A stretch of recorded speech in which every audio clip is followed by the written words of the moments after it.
Hi, everybody, and welcome to our first installment of Living Room Politics. I'm Justin Pietro, candidate for the 9th District, and I'm here today with Sam Quesenberry, who's an elementary school music teacher and a native of Montgomery County. She's taught music here for many, many years, including myself and members of my family. So we're going to talk about the state of music education and how important it is in the lives of our kids today. So tell us a little bit about your work in Montgomery County and the music program. Montgomery County raised me as a musician. My heroes were my band director and my choir director. And so the impact that music has on kids was always a forefront in my mind. So I went to Virginia Tech as a music major, and I got a job with Montgomery County Public Schools as the choir director for Blacksburg Middle School, and I stayed there for 7 years. And then I transferred to elementary school, and I've been there ever since.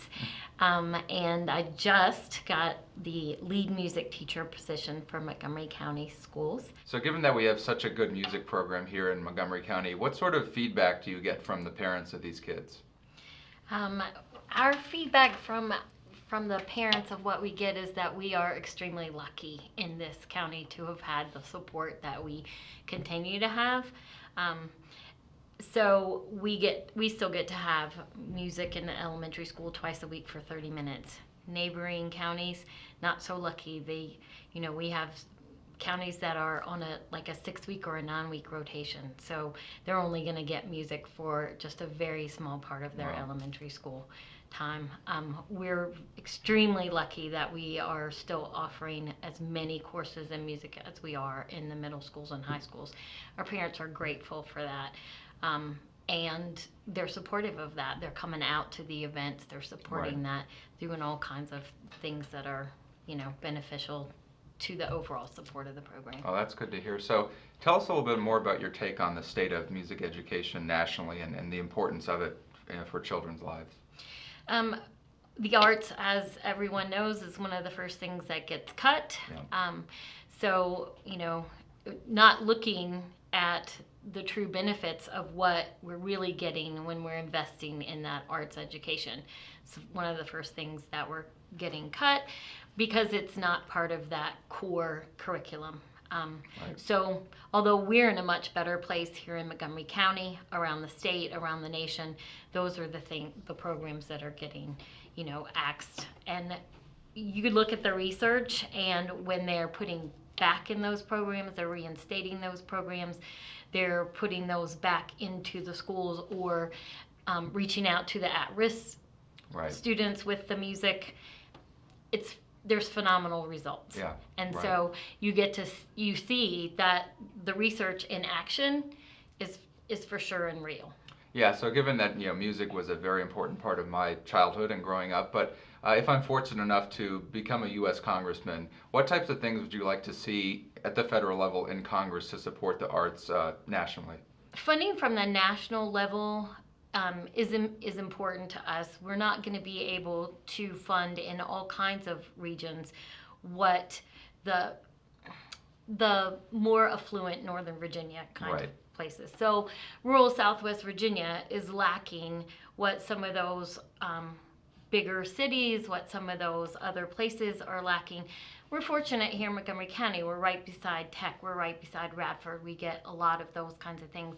But when you're looking at other regions of our state, or surrounding states that are in the rural in the 9th District, they're not getting that. So funding from the national and state level is extremely important for them, or else they are going to be behind and cut and all of those.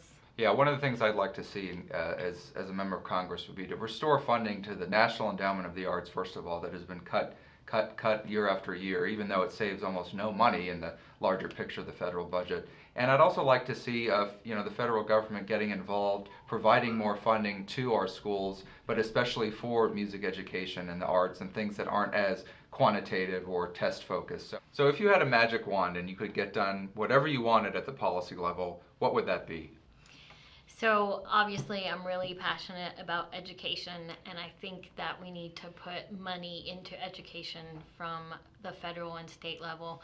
we are super fortunate here, as I've talked about in Montgomery County. We have a superintendent and a school board who's fighting for us all the time. Right. We have a board of supervisors who's trying to balance, what's best for the kids, but they have a whole other, constituency to think about.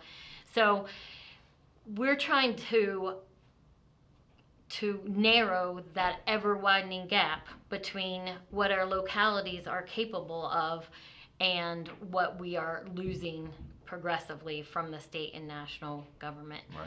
And so we need to pour more money into education. We need to pay teachers like Right. the highly qualified professionals that we are.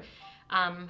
And we need to encourage students to further their education.